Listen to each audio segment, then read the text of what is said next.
They thought she was just a confused old woman who had wandered into the wrong neighborhood. They thought no one of consequence was watching. On a gray Thursday afternoon in Columbus, Ohio, a security supervisor named Boyd Kellerman made the kind of mistake that takes a career and buries it in the ground. He saw a woman in her late 50s, heavy-set, wearing a faded army surplus jacket and carrying a plastic grocery bag, standing in the parking lot of the Northgate Plaza Mall. He saw someone who didn't fit. He didn't check her ID. He didn't ask a civil question. He grabbed her by the arm in front of 40 witnesses and called her a trespasser. What Boyd Kellerman didn't know, what he couldn't be bothered to find out, was that the woman he was manhandling in front of a Foot Locker and a pretzel kiosk was Colonel Nora Tatum, United States Army, retired.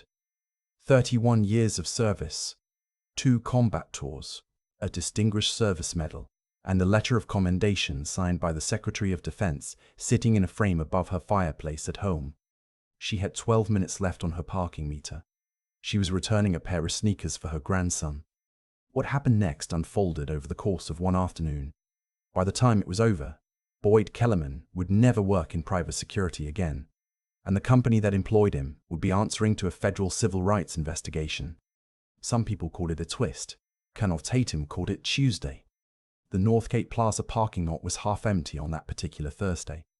It was the kind of February afternoon that Columbus specializes in: gray sky, wet pavement, wind cutting in from the northwest at a temperature that felt personal. Nora Tatum had parked her 2019 Buick Enclave in Section C, between a pickup truck and a minivan. Because it was close to the entrance, and her left knee had been giving her trouble since a training injury in 2009, that 3 surgeries hadn't fully fixed. She was wearing the army surplus jacket because it was warm, and she didn't care what it looked like. She was 61 years old and had spent the better part of 3 decades caring very much about her appearance for the benefit of the United States military. In retirement, she wore what kept her comfortable, and she didn't explain herself to anyone. The sneakers were in her plastic bag, size 9, blue and white, purchased 2 weeks ago for her grandson Damien, who had since announced that all his friends were wearing the grey ones, not the blue ones, and could Grandma please exchange them. Nora had said yes, because she always said yes to Damien, and she had driven 22 minutes from her house in Gahanna to make it happen. She was crossing the lot toward the mall entrance when she became aware of the security cart rolling up behind her. She didn't react. She had spent 3 decades in environments where becoming aware of approaching threats was the difference between life and inconvenience. She simply kept walking at the same pace, letting whoever it was make the first move. The cart stopped. A door opened, footsteps behind her, quick and purposeful. Hey, ma'am. Stop. Nora stopped. She turned around slowly. The man who approached her was somewhere in his mid-40s, red-faced, with the build of someone who had been athletic in another decade and hadn't quite accepted that the decade was over. His uniform was crisp in the way that mattered to him. His name tag read, B. Kellerman, Security Supervisor. He was looking at her the way certain people look at other people when they have already made up their mind about what they're seeing. Can I help you? Nora asked. I'm going to need you to come with me, Kellerman said. He had a voice that was practiced at sounding authoritative. We've had reports of someone matching your description in the area. Matching my description, Nora repeated. Ma'am, I'm not going to argue with you. We can do this the easy way or we can call Columbus PD. Your choice. I'm parked in Section C, Nora said, keeping her voice at the same level she had used when addressing young soldiers who thought volume was the same as authority. I have a receipt on my phone for a purchase made at this mall 14 days ago, and I'm returning merchandise to Foot Locker, which is a store in this mall, which is a public commercial space. Unless you have a specific articulable reason to detain me, I'm going to continue walking. Kellerman stepped forward and took hold of her arm just below the elbow. It was a grip that was harder than it needed to be. The kind of grip designed to communicate something beyond law. The people near the entrance saw it. A woman loading her car 2 spots away saw it. A teenager waiting by the automatic doors with his skateboard saw it and pulled out his phone. You don't want to make a scene, Kellerman said in her ear. Nora looked down at his hand on her arm. Then she looked up at his face. She had looked at scarier things than Boyd Kellerman. She had looked at them in the dark, in foreign countries with considerably more at stake. "I'm not making a scene," she said calmly. "You are." The Northgate Plaza security office was a windowless room near the food court that smelled like burnt coffee and the particular anxiety of people given a small amount of power and not enough training. There was a bank of monitors showing feeds from 62 cameras positioned throughout the mall, a metal desk, 2 folding chairs, and the landline phone from approximately 2003. Kellerman brought Nora in and told her to sit. She sat because she chose to, not because she was told to, and because she wanted to see how far he was going to take this. He called for Columbus PD on the landline. The call went to the non-emergency line. He was told a unit would be there in 15 to 20 minutes. He hung up looking satisfied in a way that made Nora tired. The other security officer in the room, a young man, early 20s, name tag reading T. Bowman, kept glancing between Nora and Kellerman with the expression of someone who is starting to suspect they are on the wrong side of something but hasn't figured out how to say so yet. "You want to tell me what's actually in the bag?" Kellerman said, leaning against the desk with his arms crossed. "Sneakers," Nora said. "Size 9, blue and white. My grandson doesn't want them because his friends are wearing grey." Kellerman's tone said he found this unlikely. "You can look in the bag," Nora said. "I'll wait for the police." "That's your right." Silence. The monitors flickered with footage of ordinary Thursday mall life. Kellerman looked at his phone. Bowman looked at the ceiling. "You want to tell me your name?" Kellerman said. "Nora Tatum." "Address?" "You can ask me that when the police arrive. That's when I'll be providing information." Kellerman's jaw tightened. "You know, that attitude is exactly why you're in this room." Nora looked at him for a long moment. "Mr. Kellerman," she said, "in 31 years of military service, I was never once described as having an attitude by anyone who was subsequently right about it." Kellerman blinked. "Military service?" "U.S. Army. Retired." Another silence. Something shifted fractionally in Kellerman's expression, but he pushed it back down under the weight of a certainty. He had already decided what he was looking at. A woman in a surplus jacket with a plastic bag. The decision was made. He wasn't going to let a claim restructure it. "Anyone can say that," he said. "Yes," Nora agreed. "They can." Officer Drew Fontaine of the Columbus PD arrived in 19 minutes. He was young, maybe 27, and he had the careful, observant quality of someone who was still genuinely trying to do the job right. He came in, took in the room, the seated woman, the standing Kellerman, the uncomfortable Bowman, and his expression settled into professional neutral. "Okay," he said. "What have we got?" "Suspected trespasser," Kellerman said, refusing to identify herself, suspicious behavior in the parking lot. Fontaine turned to Nora. "Ma'am, can I get your name and ID?" "Of course," Nora said. She reached into the pocket of her surplus jacket. Not the wallet pocket, the other one. She pulled out a card and handed it to Fontaine. Fontaine looked at it. He looked at it for a beat longer than he had intended to. His expression didn't collapse, but it moved. He turned the card over, read the back, and looked up. "Colonel Tatum," he said, and his voice had changed in a way that Kellerman did not immediately register. "Retired," Nora said. "Yes, ma'am." Fontaine handed the card back to her with both hands. He turned to Kellerman. "Do you want to tell me specifically what you observed that prompted this detention?" "She was loitering in the parking lot." "Loitering. Acting suspicious. We've had incidents in that section of the lot." "What kind of incidents?" Kellerman paused. "Theft. From vehicles." "Did you observe her near any specific vehicle in a manner consistent with that?" Another pause. "Longer. She was moving between vehicles." "She was walking through a parking lot," Fontaine said. "It's not just that. It's the—" Kellerman's sentence stopped before it got to the word it was heading toward.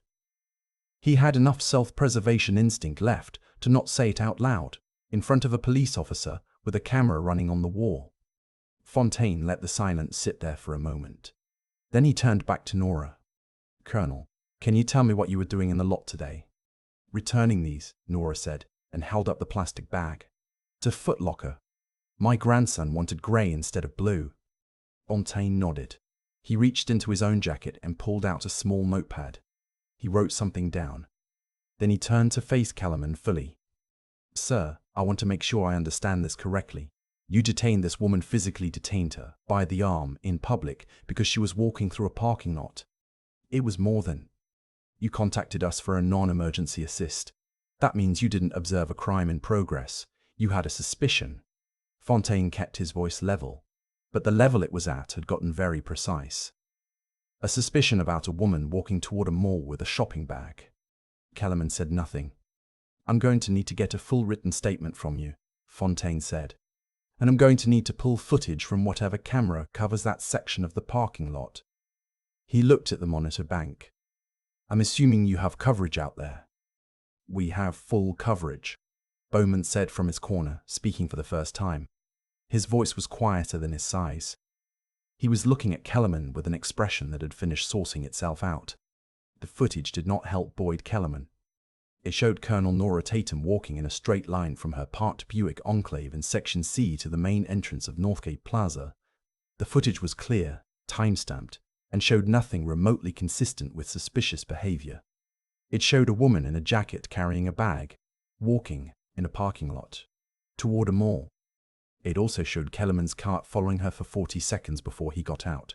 It showed him taking hold of her arm, and it showed from the camera mounted above the entrance at least 8 bystanders who had witnessed the interaction, 2 of whom were already on their phones. The teenager with the skateboard had posted his footage to social media within 6 minutes of the incident.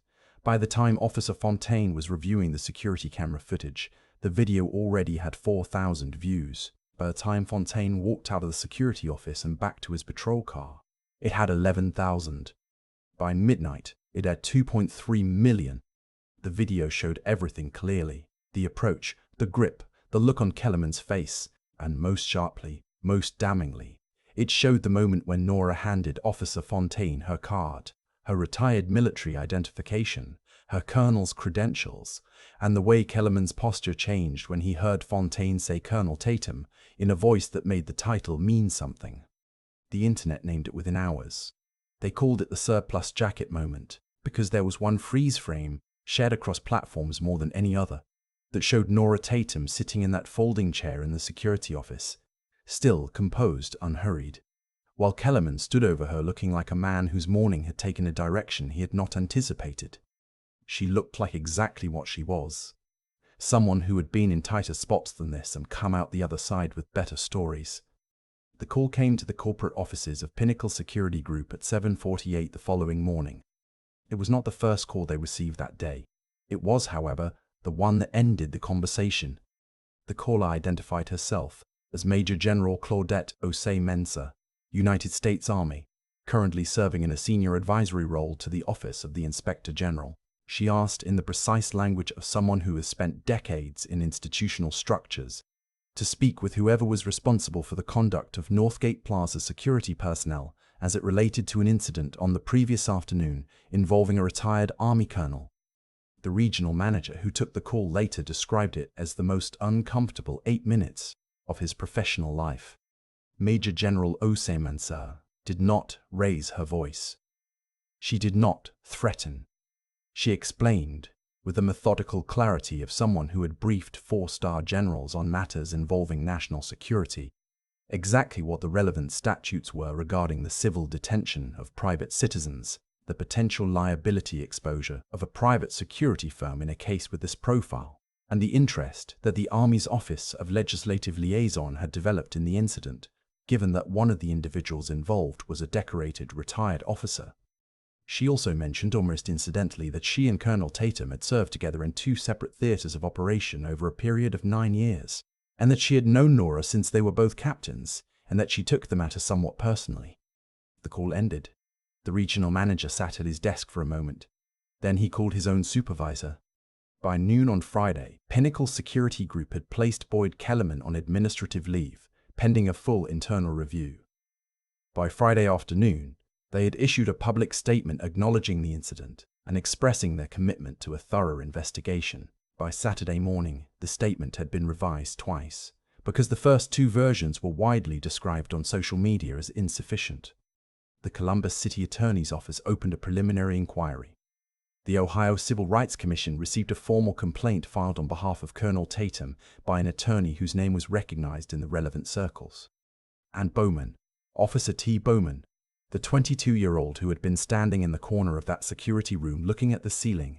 He submitted a voluntary written statement to both Pinnacle's Internal Review Board and to Officer Fontaine's supervising sergeant. His statement described what he had witnessed from the moment the cart pulled up in Section C to the moment Officer Fontaine walked in the door. He had seen everything.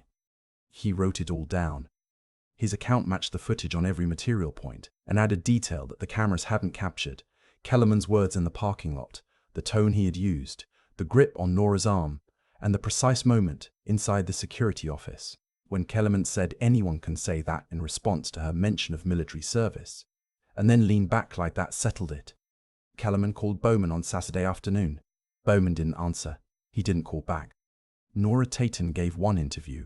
She gave it to a local Columbus News affiliate, and she gave it sitting at her kitchen table with a cup of coffee, wearing a University of Akron sweatshirt, because it was Saturday, and that was what she wore on Saturdays. The reporter asked her how she felt when Kellerman grabbed her arm. Nora thought about it for a moment. "Tired," she said. "I felt tired, not angry." "Tired comes before angry," she said. "Angry is what you have energy for. Tired is what happens when something that should be surprising isn't." And when Officer Fontaine said your rank, when he said Colonel, did Kellerman's reaction surprise you? Nora picked up her coffee. No. Why not? Because the problem was never that he didn't know who I was. The problem was that he thought knowing who I was should change how he treated me. She set the cup down. It shouldn't. Every person in that parking lot deserved to be approached with basic human dignity. I happen to have paperwork that made it complicated for him. Most people don't. The interview ran 90 seconds on the evening news and a full 6 minutes online. The 6-minute version was the one that spread. The line about paperwork was the one that people clicked and shared the most.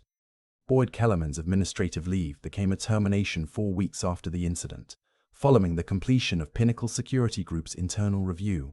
The review found that the detainment had not met the threshold of reasonable suspicion required by company policy, that Kellerman had failed to follow proper protocol at multiple stages of the interaction, and that his prior employment record, which included 2 previous written complaints about the manner in which he had detained individuals in shopping center parking lots, indicated a pattern of conduct inconsistent with the company's stated values. The 2 previous complaints had both been filed by black shoppers. Both had been closed without action. That detail emerged in discovery. It was not a twist anyone was happy about. The civil rights complaint proceeded. Pinnacle Security Group reached a settlement, the terms of which were not disclosed, but which required, as part of the non-monetary provisions, the implementation of mandatory bias training across all of their Ohio operations and the establishment of an independent review process for all future detainment incidents. Kellerman, for his part, did not make public statements. His attorney released a brief comment indicating that Boyd believed he had acted in good faith and regretted any misunderstanding. The comment was received in the way that comments like that are usually received. He applied for 3 other security positions in the weeks that followed. 2 did not respond. The 3rd declined following a background check that returned the news coverage. Damien got his grey sneakers. Nora drove back to Northgate Plaza on a Tuesday in March, on a day when the sky was actually clear for once, and she returned the blue ones and exchanged them without incident. The Foot Locker associate, a young woman who recognized her from the news, asked if she needed anything else. Nora said she was fine, thanked her, and walked back through the parking lot to Section C. She walked in a straight line. Nobody followed her. Here is what Boyd Kellerman had and chose to waste. 40 seconds in a parking lot when he could have pulled up alongside a woman, carrying a shopping bag, and said, "Can I help you find anything today?" 40 seconds. That was the window. That was the entire margin between the career he had and the one he ended up with. He didn't ask. He assumed. He grabbed.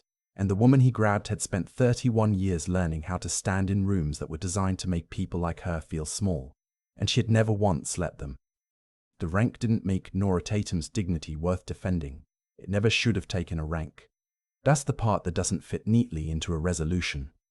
But karma has its own accounting system, and it runs a tight ledger.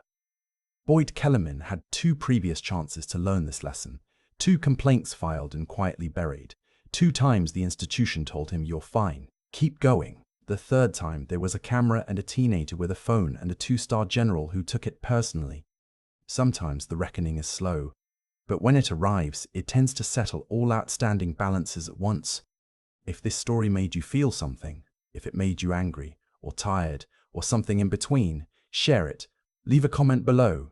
Tell us, did Boyd Kellerman get what he deserved, or did he get off easy? Because that question matters, and so does your answer. I keep thinking about that 40 seconds. Not the footage, not the settlement, not Kellerman's termination letter, or the 2 buried complaints, or the teenager with the skateboard who changed everything by just pointing a phone at what was already happening. I keep thinking about those 40 seconds when his cart was following her across Section C before he ever got out of the vehicle. 40 seconds where he could have driven past, or rolled down the window and asked if she needed help finding the entrance. 40 seconds of ordinary human decency that he chose not to spend. That's where it all started. Not in the security office, not at the booking desk. In those 40 seconds, before a single word was spoken. What strikes me about Nora Tatum isn't the rank, it's the composure, because I think most of us sitting in that folding chair in that windowless room, being asked if we're buying or selling, having our arm grabbed in a parking lot in front of strangers, most of us would have come apart at the seams a little. We would have raised our voices, we would have let the anger do the talking, and honestly, we would have been entitled to. But Nora didn't. She sat there and she answered every question with the precision of someone who had spent 31 years learning that the loudest person in the room is almost never the most powerful one. That's something I think about when I consider what real strength of character looks like. Not the absence of anger, not performing calm for the benefit of people who don't deserve the performance, but the discipline to hold your position without letting someone else's chaos become your own. Kellerman wanted a reaction he could point to. She didn't give him one. And that choice, that one choice made in a folding chair in a mall security office, is what made everything that followed possible. There's also something to be said for Bowman, the young officer in the corner who didn't speak until he was asked and then told the truth. He didn't have Nora's rank or her 31 years or her 2-star general on speed dial. He just had what he saw and the decision about what to do with it, and he chose correctly in a situation specifically designed to make the wrong choice feel safer. That matters. That's its own kind of integrity, quieter than Nora's composure, but no less real.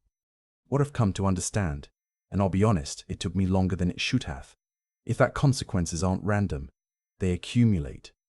Kellerman had 2 previous chances to learn this particular lesson. 2 complaints, filed and closed. 2 times the institution handed him a reprieve he didn't earn. And each time it happened, I think he concluded that the lesson was, you're fine, keep going. But the complaints didn't disappear.